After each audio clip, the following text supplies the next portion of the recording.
आमे भाई एलएचएस नबा एलएचएस रे देइची 1 - tan cube theta divided by 1 - tan theta. आमे जानती a cube minus b cube रो सूत्र कोन a cube minus b cube रो सूत्र होला a minus b into a square plus b plus b square. वर्तमान आमे एइटा को a cube minus b cube रे भांगी दबा भांगिले कोन हबो ना 1 रो क्यू माइनस tan थीटा रो होल क्यू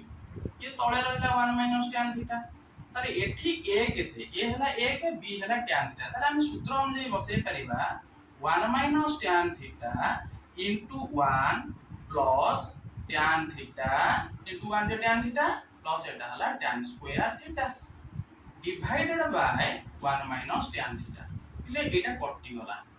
बढुची किए ना 1 plus tan theta plus tan square theta बढला।